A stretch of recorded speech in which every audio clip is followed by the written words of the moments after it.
dia itu sedang kesurupan. Ya. Akhirnya kita sebelum mau teater kan pastinya meditasi.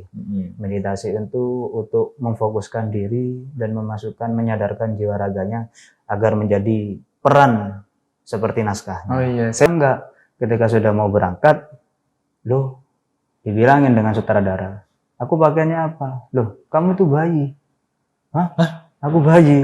Terus aku pakai apa? Pakai pampers. Mas, saya ini iya. Dan itu ternyata Pak Dahlan Iskan itu berdiri dan memberikan satu kertas dengan bertulisan dari beberapa teater yang nampil penampilan teater teater Winsa nomor 1.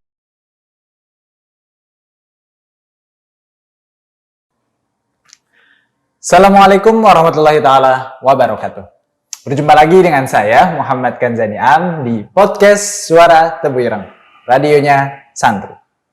Oke, kali ini seperti biasa kita sudah kedatangan narasumber yang sebelumnya sudah pernah berbincang dan ngisi podcast sama kita juga, yaitu Mas Lukman Hakim. Selamat datang kembali Mas Lukman. Selamat datang. Alhamdulillah. Gimana kabarnya? Alhamdulillah sehat walafiat. Alhamdulillah sehat walafiat. Nah, Mas Lukman kali ini datang buat bahas seputar teater. Nah, seputar teater, dunia teater. Soalnya selain Mas Lukman ini pernah jadi seorang penulis dan udah melahirkan karya, ternyata Mas Lukman juga seorang teater ya.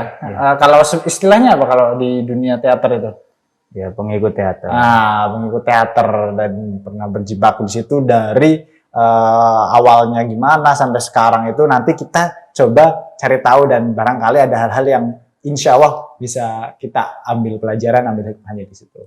Nah, oke, kayaknya mending langsung ke pembahasan ya. Iya. Karena udah kenalan juga sebelumnya. Nah, bagi teman-teman yang belum tahu, Mas Lukman ini pernah bikin karya salah satunya novela, kemudian antologi cerpen ya, kemudian kumpulan cerpen dan antologi puisi, dan karya-karya sebelumnya jangan lupa lihat di video sebelumnya, konten sebelumnya, yaitu membahas tentang dunia penulisan, ya, tulis menulis. Nah, kali ini kita akan ngobrolin teater. Oke. Saya pernah dengar kalau misalkan teater meninggalkan sastra, pasti hasilnya itu rancu. Pasti hasilnya buruk. Iya kan, maksudnya nggak mungkin tertata, perkataannya gimana, cara ngomongnya gimana, tidak akan berhias kalau tanpa sastra. Makanya itu ada keterkaitannya dengan sastra itu sendiri. Berarti itu secara nggak langsung kayak nilai dari teater itu sendiri ya, memang dari kesusastraan itu. Ya mungkin karena kita udah ngobrolin tentang teater, kayaknya buat teman-teman deh semua, buat penonton mungkin udah closing statement dari Mas Lukman. Dikarenakan closing statement-nya itu tentang teater. Kalau teater itu memang sering dibilang sama orang itu gak jelas, dikarenakan prosesnya itu sendiri sering teriak-teriak atau melakukan sesuatu hal menjadi lakon orang-orang gak jelas. Tapi dari sana sendiri, dari mereka berproses itu untuk bisa merasakan apa yang dirasakan seseorang tersebut. Kalau misalkan ada pepatah itu mengatakan jangan mudah merasa atau mudah merasa, gimana ya Mas? Jangan bisa merasa mungkin ya. Jangan bisa merasa. Orang yang gampang merasa, tapi jangan merasa bisa. Ya seperti itu. Kalau di bahasa Jawa biasanya jadi wong sing isayawan, sehingga saya diutus untuk mengukuhkannya melalui jalur saya pribadi, menunjuk dari beberapa orang yang memiliki keahlian. Sehingga itu tersusun, dan alhamdulillah di teater yang ada di Pondok Al-Amin itu masih hidup sampai sekarang. For your information, Mas Lukman ini dulunya itu sekolah dari SMP Aliyah Mondok ya, jelasnya itu di SMA Tauhid Al-Amin Branduan, Sumeneb, Madura. Jadi yang Madura kan terkenal sama itu ya, dunia seninya tinggi, orang-orangnya itu punya cita tinggi. Nah, kemudian ini berlanjut dikarenakan ketika saya menjadi pembangkit mati suri teater itu sendiri, saya merasa ada yang kurang dikarenakan kalau sekelas Aliyah kan masih belum berpengalaman. Ya betul. Untuk mendidik anggota-anggotanya. Dan saya sehingga mengutuhkan impian atau berkomitmen agar nanti kelak saya akan mengambil ilmu-ilmu keteateran itu dan saya akan tetap mengabdi ke pondok dengan membagikannya melalui saya datang kembali dan membina itu sekitar 3 bulan sekali itu. Oh, 3 bulan. Berarti sekarang domisili di Jombang ini sering setiap 3 bulan sekali 3 bulan bolak-balik ke sana sekali itu.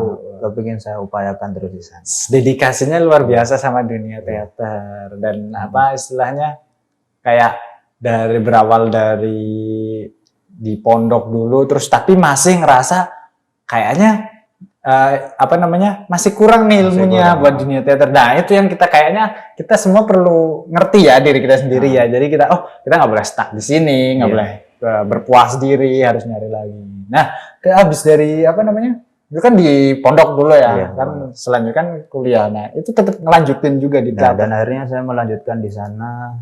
Dan kalau di teater saya sendiri, saya kan teater SUA.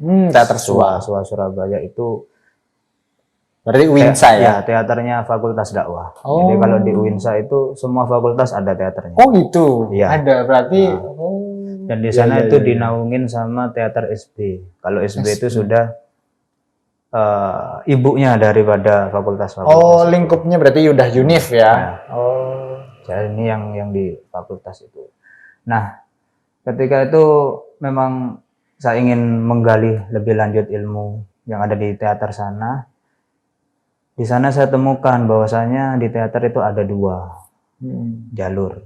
Yang pertama jalur pemahaman mengenai kru dan yang kedua itu aktor.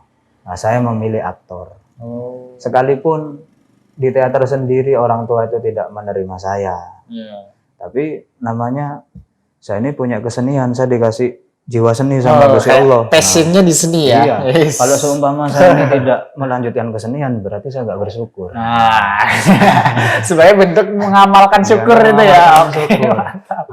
Akhirnya dari itu saya tetap menggali dan alhamdulillah saya menjadi aktor di sana dan itu juga pernah diundang di universitas-universitas lain seperti yang ada di Tuban, yang ada di Madura juga. Bahkan pernah ada di event besar yang mana itu langsung disponsori oleh media-media seperti TV9, seperti juga Radio RRI, ataupun yang lainnya itu di sana. Nah, dengan jalur tersebut, saya menemukan jalan untuk tetap menggapai impian saya. Asik. Terus juga ada nih satu kisah yang aslinya ini gimana ya? Bisa apa nih? Jadi penasaran. Buat saya itu ada jijik ketika saya menjadi aktor. Oh ya. Ketika itu diundang di Tuban. Insya Allah kalau nggak salah di Uniro Tuban. Ya. Di sana kita menampilkan satu teater dengan naskah yang berjudul M. Ya. M itu mengenai perempuan. Pembahasannya aslinya lebih ke menstruasi. Dan di sana saya dilakonkan menjadi seorang bayi. Oh, jadi bayi. Aduh. Di teater depan orang jadi bayi. Jadi bayi. Pas waktu jadi bayi ini kan ini dengan genre absurd atau surrealis. Di sana saya masih belum sadar. Jadi bayi kalau absurd pikirku sih nanti bakalan menggunakan baju deh. Ya, masih umum lah ya maksudnya. Itu kan absurd kan. Kalau secara realis kan bayi ya memang bayi. Harus benar-benar kayak bayi. Benar-benar bayi. Ternyata enggak. Ketika sudah mau berangkat, loh, dibilangin dengan sutradara, aku pakainya apa? Loh, kamu tuh bayi. Hah? Aku bayi. Terus aku pakai apa? Pakai pampers.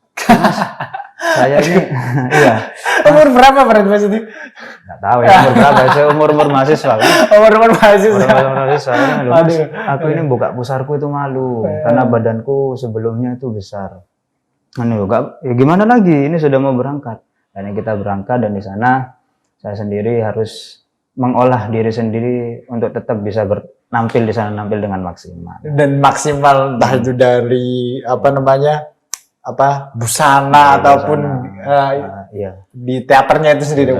Pak, berarti totalitas, bener-bener totalitas ya. Insya Allah. Tapi lebih totalitas menjadi bayi. Totalitasnya itu lebih tepatnya ketika berlanjut setelah dari Tuban itu di UTM. UTM. Dan di sana sendiri ternyata ada suatu kecelakaan, yang mana kecelakaannya di antara teman aktor itu wanita temanku perempuan, dia itu sedang kesurupan. Akhirnya kita sebelum mau teater kan pastinya meditasi. Meditasi itu untuk memfokuskan diri dan menyadarkan jiwa raganya agar menjadi peran seperti naskah. Oh iya, saya pernah dengar katanya Iya. kalau di teater ada semacam apa ya, pra acara ya. Ya, Ya, acara gitu, itu pasti gitu. ada meditasi. Meditasi. Nah ternyata saat meditasi itu makhluk lain itu masuk. Dan itu membuat sutradara itu bingung, ini gimana cara mengatasinya, sedangkan penampilan tinggal beberapa menit. Akhirnya kita menggunakan cara mengajak aktor ini dengan komunikasi. Dengan komunikasi meskipun dia itu dengan keadaan setengah sadar aslinya. Dan alhamdulillah itu berjalan lancar, tapi selepas dari pentas, temanku langsung ke belakang dan dia tetap terganggu dengan kesurupannya sampai diatasi dengan beberapa rekan-rekan keteateran. Berarti apa?